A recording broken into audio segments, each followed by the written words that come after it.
Hello and welcome to the Copper Link. Today we'll take a look at the history of attachment removal. Attachments has always been a debated part of the game, and the reason for that is their vulnerability. Not only are they susceptible to the various methods of attachment control that has existed throughout the years, but most types of character control also removes the attachments from that character. So going back to the start of the game, there were a few various options, but most of those didn't really matter much, since the attachment control card that was played more than any other was Mummer's Trick, which discarded all attachments from play.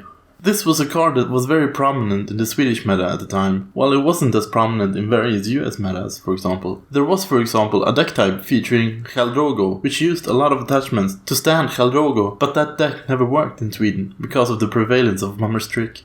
But because of rotation, things don't last forever, and Mummer's Trick rotated after 2 years along with the rest of the Westeros block, and decks had to find other ways of dealing with attachments. There were later cards that also discarded all attachments from play, but those never saw any significant play, partially because their cost and timing was worse, but also because there were more and better attachments that you wanted to play yourself, so discarding all attachments wasn't as attractive. For House Stark, the only real attachment control that has been played was Frozen Solid, as opposed to the new version in 2nd edition. This could also blank attachments, as well as any location, so it was extra useful. For House Lannister, there's been a few kneel cards throughout the years, like Humiliation or Queen Cersei's Command, that discarded all attachments from a character. Another nice card was Lannisport Merchant, which took control of an attachment and moved it to a card you control instead. House Greyjoy had a very efficient card in the Iron Prize, which discarded either locations or attachments. Later on they got Scurvy Cutthroat, which saw play in a lot of Greyjoy decks in the CCG. It was also reprinted in the LCG, but didn't see as much play there. Nighttime Raid was a card that did see some play in certain decks though.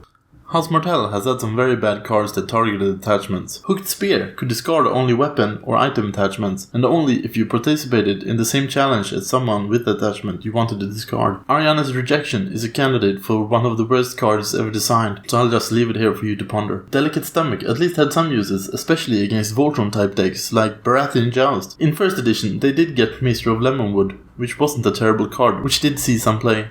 House Baratheon has had a lot of good attachment control.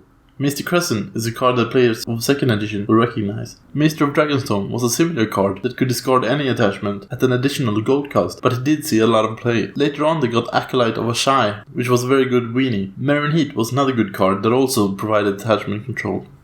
With House Targaryen, we have reached the real kings of attachment control. Since their burn effects most often couldn't target characters with attachments, they were always good at dealing with attachments. For a long time, Targ had the only plot that discarded attachments in Mad King's Legacy. This was often not needed though, because of all the other available options. Olivias Estate, which discarded an attachment every time you revealed a plot, was in pretty much every Targ deck until it rotated out. Carthene Cutpurse was another card that was in almost all Targ decks. After these were rotated, Marine Palace took its place in many decks. Child of the Alley was a useful replacement for the Cutpurse. In the LCG 1st edition, Dragon Thief was an effective character that fit well into many Targ decks. Mereny's Brothel filled the role of the earlier Olivias Estate or Marine Palace.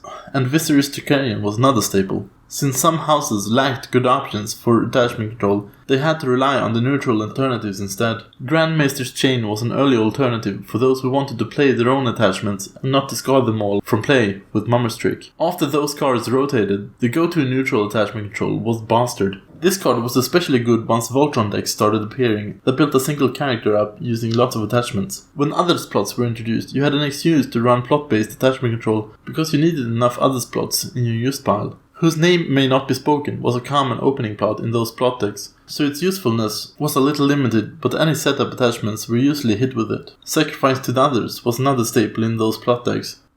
In the 1st edition of the LCG, you had Ill Tidings that the right deck could use. Maesters have always had a role to play in discarding attachments. Tin Link was another such example, which was so good that it got restricted. Finally, The Lost Message was a card that did see a lot of play, also in many different decks. So there you have it. A constant push and pull between attachments and attachment control is something that has been a central part of the game, which is also continuing into 2nd edition. So until next time, don't get too attached.